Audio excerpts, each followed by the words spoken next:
So thank you for having me. When Yorm asked me to come speak, I thought, boy, this is sort of interesting. This is sort of like, I don't have to talk about how we raise the money, raise the revenue. I can just talk about how we spend the revenue, which is good. But I wanted to mention, obviously, Todd and I have a lot in common, especially in terms of regarding the Rapture Day. This is the Rapture Day. Just to be cautious about this, just to let you know, I don't think the Rapture really ends until like Hawaii time at midnight. So there's still a chance that come tomorrow morning we'll have a population and a constituency that will be more majority inclined to sort of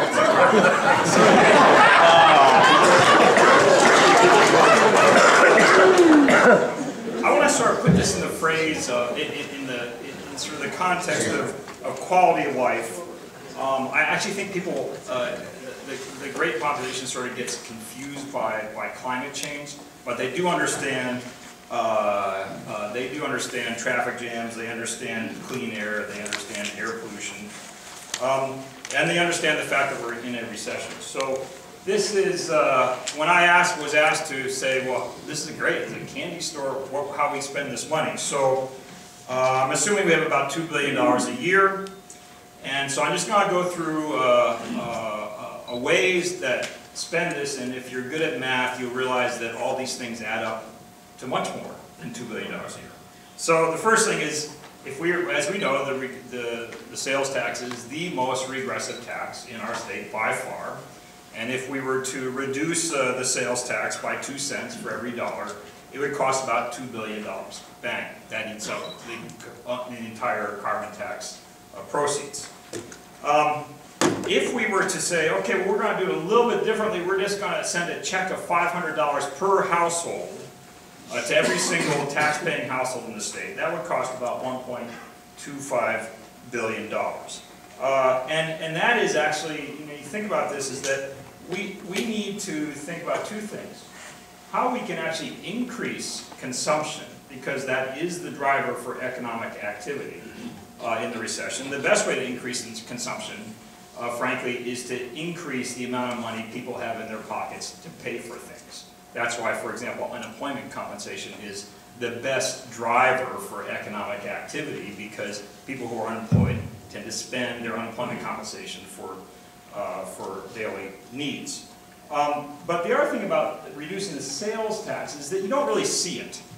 So one of the things that Todd was talking about is the need to see something tangible that people can see. So sort of like the Alaska Permanent Fund, this would be a $500 annual check coming from the government to every single household.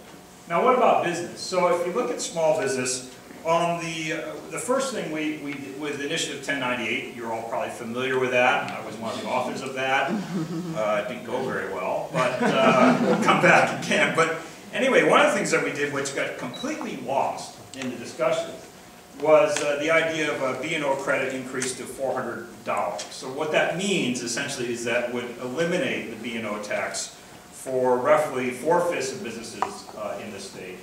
These are the smaller businesses, and would reduce it for the next 13% or so. So that's about 294 businesses that would benefit from this. Frankly, I don't think that would wash, because I think that businesses, the small businesses, would not necessarily believe that they would benefit from this, even though they would. So one other way to do it is say, okay, we can just cut the B&O tax in half. That benefits all businesses, right?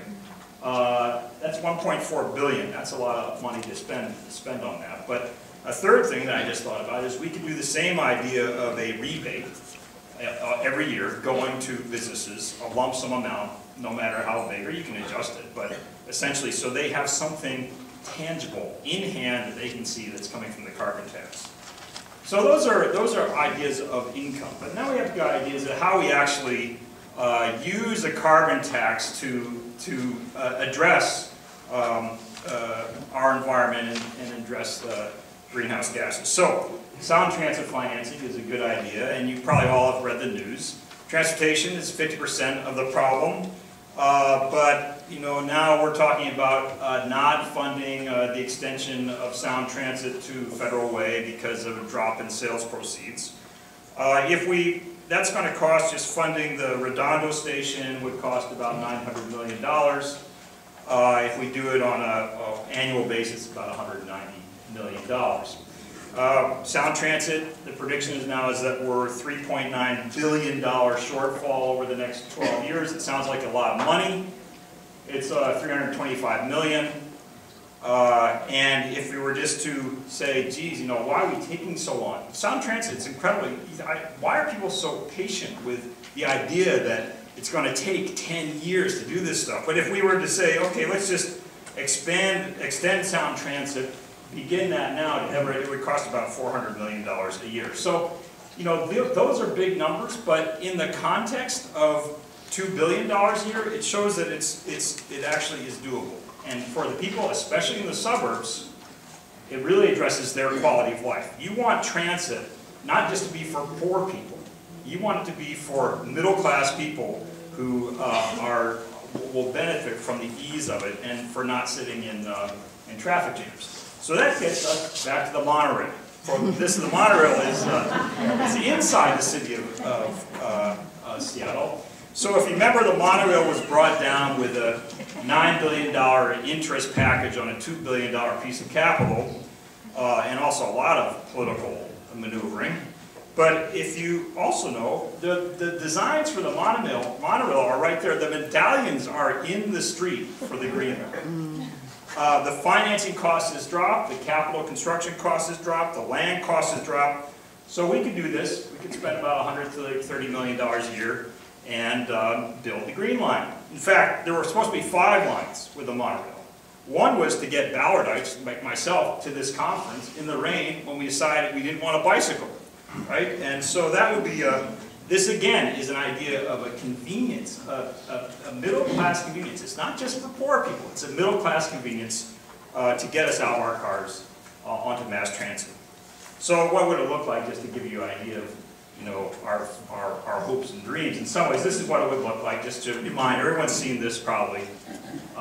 We were that close to starting this, and then it was pulled away. And think, if that had been in effect when the Recovery Act was put forward, and then we could plow the money into extending this to the monorail, it would have been great. But one of the problems we have is we don't have a real rail system, right? So how about actually a real rail system with segregated passenger rail from Portland to Vancouver? So we don't have it. It's really important for freight mobility to be in a separate segregated system, not having to make way or hold up passenger traffic. If you look at things like Europe and China, I mean, it's sort of outlandish how behind you are, and no matter how many electric vehicles we have and how many electric filling stations we have along I-5, it doesn't take care of the fact that when you get to Fort Lewis, you're going to be backed up. When I-5 goes from 3 lanes to 2 lanes south of Centralia, you're going to be backed up. When there's an accident, you're going to be backed up. So this is actually, I think, a really important thing. It's also really good for job creation. I just estimated about $10 billion over 10 years. You put $1 billion a year into this, you can start to do it step by step. One thing that I would recommend that maybe Todd and I would enjoy more is actually to have a station, a pretty rapid rail that goes to Olympia and doesn't end up in East Olympia, 8 miles from the state capital. So that's another possibility that we should be thinking of. All these things are very possible. But really what it takes is not just these ideas, but it's the political will, and it's also the political calculation of how we get there. And frankly, I don't think we have a possibility to move this legislatively. At some point in time, if we're going to get serious about this, we have to figure out how we can do this in an initiative to the people. But when we do that, then we can manufacture the can. Thank you.